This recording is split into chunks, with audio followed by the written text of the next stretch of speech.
Good morning, student. Welcome in APSC Academy online classes, student. Today we will learn the lesson for the 12th month of 5th standard of English subject.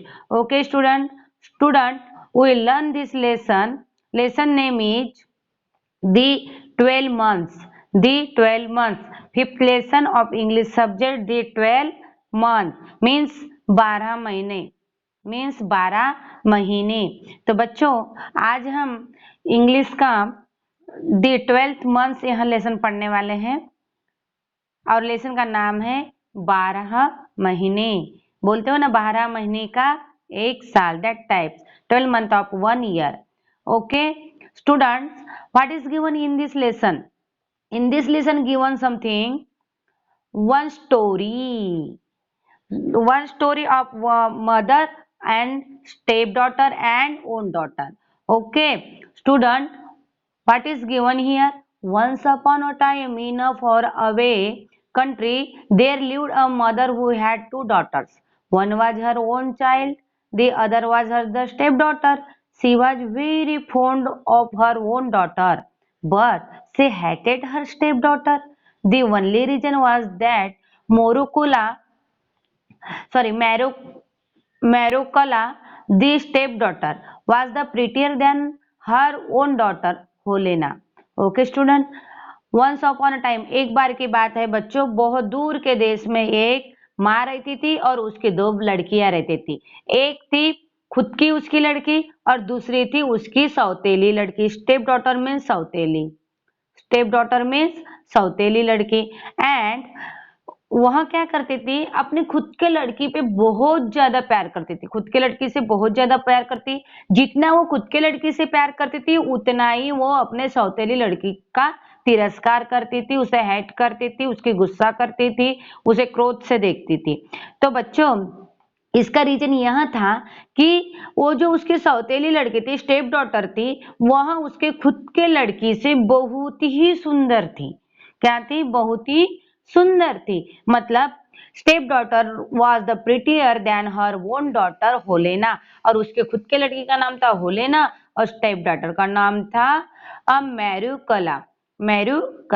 Okay, मैरुकला उसके step daughter का नाम था और होलेना उसके खुद के लड़की का नाम था। एक देखते हैं अभी क्या होता है आगे।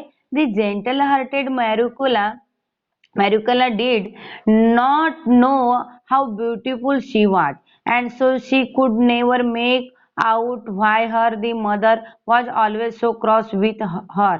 तो जो मैरिकुला थी वो बहुत ही अच्छे दिल की थी, बहुत ही उसका दिल बहुत साफ था बच्चों, और उसे खुद को मालूम नहीं था कि वो कितनी सुंदर है। वो कितनी सुंदर है यह उसको खुद को भी मालूम नहीं था बच्चों, और इसीलिए वो हमेशा उसकी मम्मी जो भी कहती थी वही वो करती थी। वो कभी भी अपने मम्मी के कहे के बाहर नहीं जाती थी। उसे उसकी मम्मी ने जो काम बताया वही काम वह करती रहती थी। बच्चों आगे देखते क्या हुआ मैरिकुला के साथ में।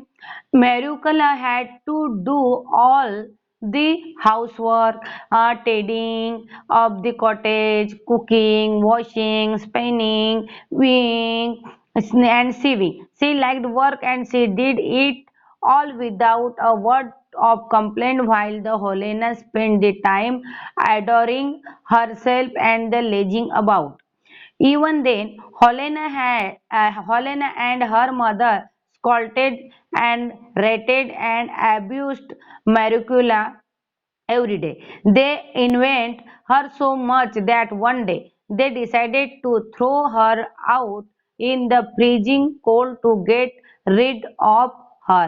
तो बच्चों जो मैरिकुला थी वो घर के सारे काम करती थी, घर की सफाई करना, पूरे कॉटेज की सफाई करना, खाना बनाना, कपड़े धोना, धुलाई करना, सिलाई करना, बुनाई करना, ये सारे काम, झाड़ू लगाना, पोछा लगाना, ये सारे घर के काम कौन करती थी? मैरिकुला करती थी। उसका उलट क्या होता था, और मैरिकुला जब भी पूरे काम करती थी तो कभी नहीं कहती थी कि मैं ये काम कर रही हूँ, होलेना काम नहीं कर रही है। बिना किसी कंप्लेंट के, बिना किसी तकरार के मैरिकुला क्या करती थी, पूरे घर के काम करते थे। लेकिन जो होलेना थी, ओलेने क्या करती थी, बस आलस के साथ खाना पीना रहना, टीवी देखना, मजे करना, इस तरह से वो मस्त प्यार से, लाड़ प्यार से घर में रहती थी। पूरा समय वो आलसीपन में बिताती थी और बेचारी मैरिकुला क्या करती थी,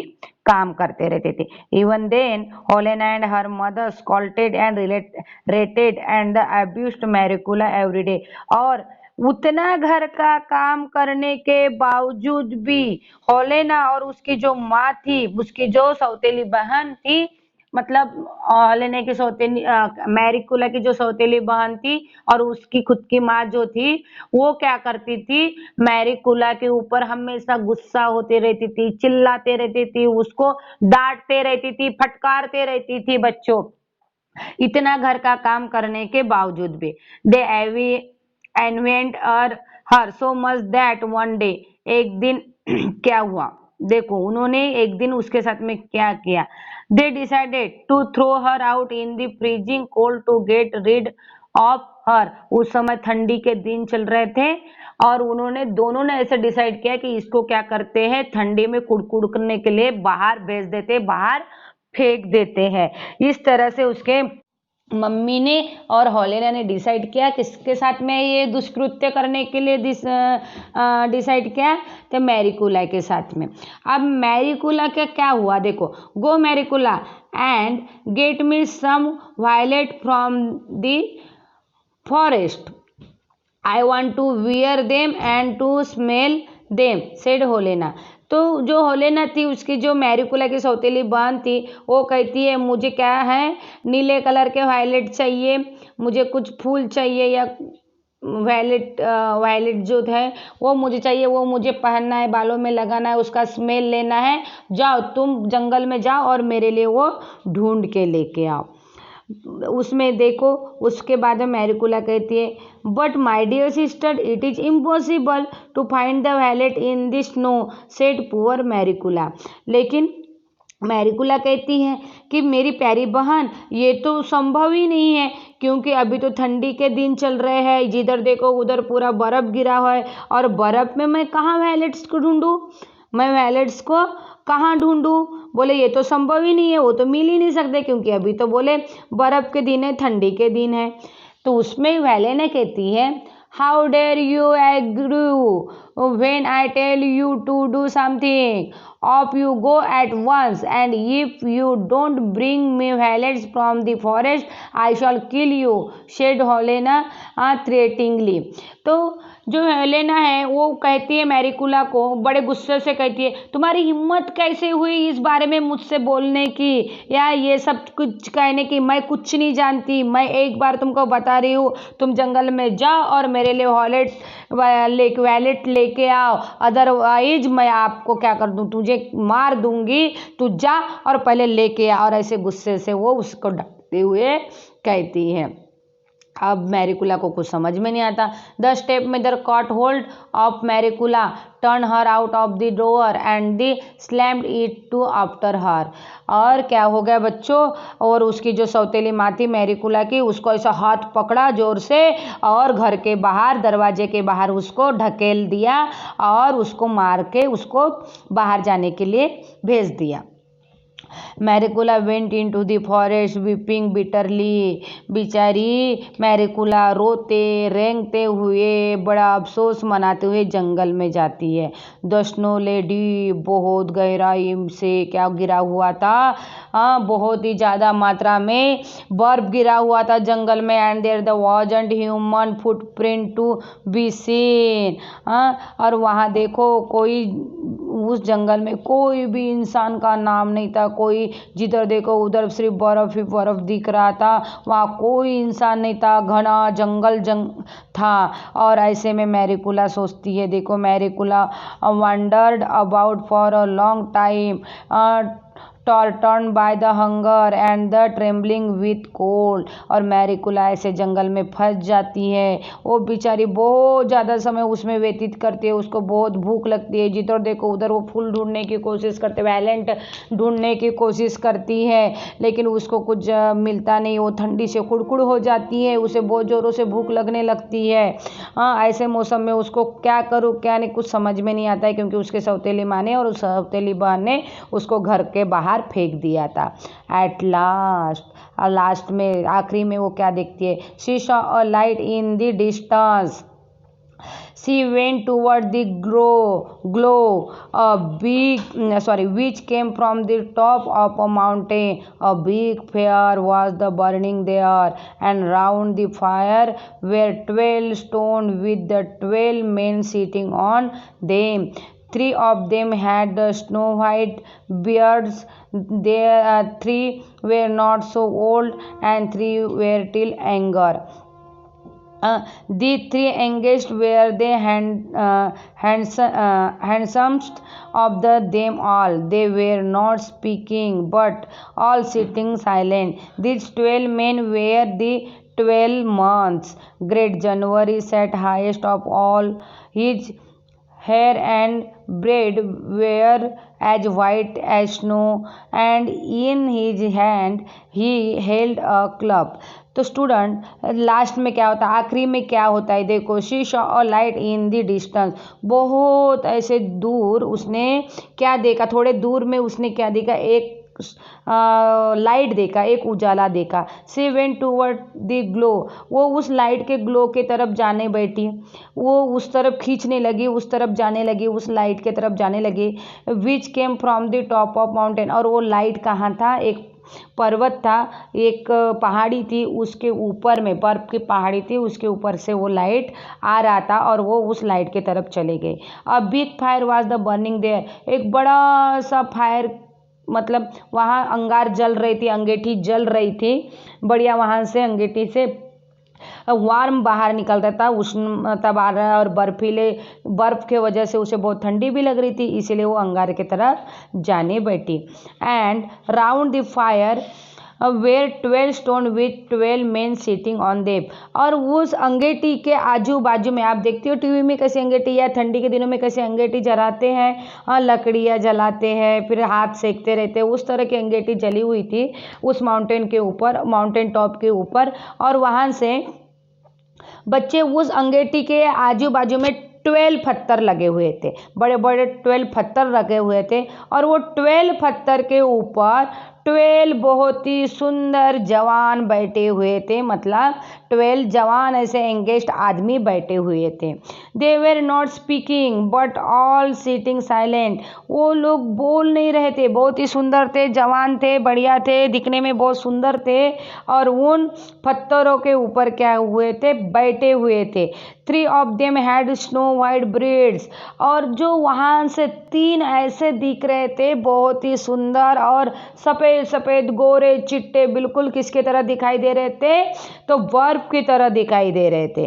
3 were not so old, उसी तरह से वो तीनों भी ज़्यादा बूढ़े नहीं थे, वो जवान थे बिल्कुल। एंड 3 were still younger, और वो भी मस्त जवान हैंडसम दिख रहे थे। The 3 youngest were the handsomest of them all, और वो तीनों सबसे ज़्यादा बहुत ही सुंदर, खूबसूरत और जवान दिखाई दे रहे थे। दे वर नॉट स्पीकिंग, वो बोल नहीं रहे थे, बट ऑल सिटिंग साइलेंट, और पूरे क्या थे, बहुत ही आराम से, गहराई से और बहुत ही मौन धारण किए वहाँ बैठे हुए थे, किसी भी प्रकार का शोर शराबा नहीं था, कुछ नहीं था, बोल भी नहीं रहे थे।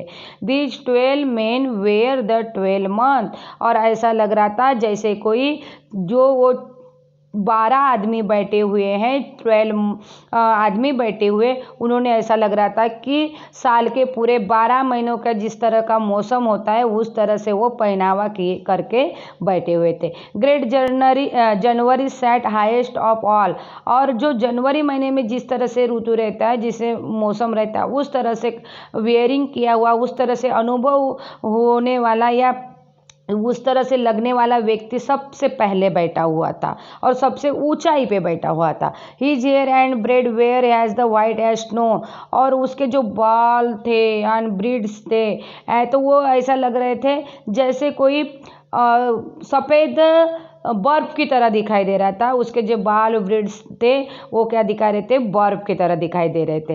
And in his hand he held a club, okay, और उसके हाथ में क्या थे, क्लब थे। Marikula was the frightened, she stood still for a time in a terror, but growing bolder she went up them and said, please kind sir, let me warm my hands and your fire। तो क्या हो गया था, मैरुकला ठंडी की वजह से पूरी ऐसे बर्फ जैसे बनने लगी थी, फ्रीजिंग होने लगी थी। वो ठंडी से कुड़ रही थी। वो वहाँ की बिना डर के या कैसे भी करके बड़ा डेयर करके वहाँ तक पहुँच गई थी। और पहुँचने के बाद अब क्या करे, उसको तो भूख भी लग रही थी और बहुत ज़्यादा ठंडी भी वो लग रही थी। अगर नहीं पहुँचती तो वो मर जाती। यह सब डेयर करके ये सोच के मैरिकुला उस अंगीठी के पास में जाती है। But growing bolder she went up them and she said, और बड़े बिना डर किए बिना इसके वो उससे थोड़ा हिम्मत करके जब वहाँ जाती है और उनको कहती है, प्लीज़ काइंड सर, प्लीज़ कृपया तुम आप दयालु हो सर, क्या मुझे आप हाथ सेकने दोगे, आपके ये अंगीठी में हाथ सेकने दोगे, थोड़ी गर्मी लेने दोगे इस अंगीठी से। Let me warm my the hand and your finger, okay. And great January nodded, तो वहाँ जो ग्रेट जनवरी की तरह जो बैठा था, या ग्रेट जनवरी ले लीजिए, महान जनवरी महीने का जो संबोधित कर रहा था व्यक्ति, वो उसके तरफ देखने लगा और कहने लगा, and asked her, why have you came here, my dear little girl? Why have you come here, my dear little girl? छोटे से बच्ची, तुम यहाँ क्यों आई हो, क्या कारण है? What are you looking for? और तुम यहाँ क्या देख रही हो, बताओ जरा, तुम यहाँ इतनी ठंडी में कुड़कुड़ने के लिए क्यों आई हो और तुम यहाँ क्या देख रही हो? I am looking for the violet. उसने कहा कि मैं यहाँ वायलेट्स देख रही हूँ। यहाँ मैं क्या देख रही हूँ, वायलेट्स देख रही हूँ। किसने कहा? मैरिकुला ने कहा। This is no time to be looking for violet, for the everything is covered with snow, answer Great January. लेकिन ग्रेट जनवरी ने कहा कि महान जनवरी महीने ने कहा, वो महान जनवरी यानी साल के पूरे 12 महीने ही वो अंगीठी के आसपास बैठे हुए थे, और उसे महान जनवरी महीने ने कहा कि बेटा ये तो मौसम ही नहीं है वायलेट निकलने का, फिर तुम यहाँ क्यों आई हो? अभी तो कोई वायलेट का फूल यहाँ दिखाई नहीं दे रहा है, यहाँ तो सिर्फ बर्फ ही बर्फ दिखाई दे रहा है, फिर आप यहाँ क्यों आए हो? तो बच्चों, यहाँ तक की स्टोरी हमने देखी है। आगे क्या होता है मैरिकुला के साथ में, वो अगले लेसन में देखेंगे। Okay, bye.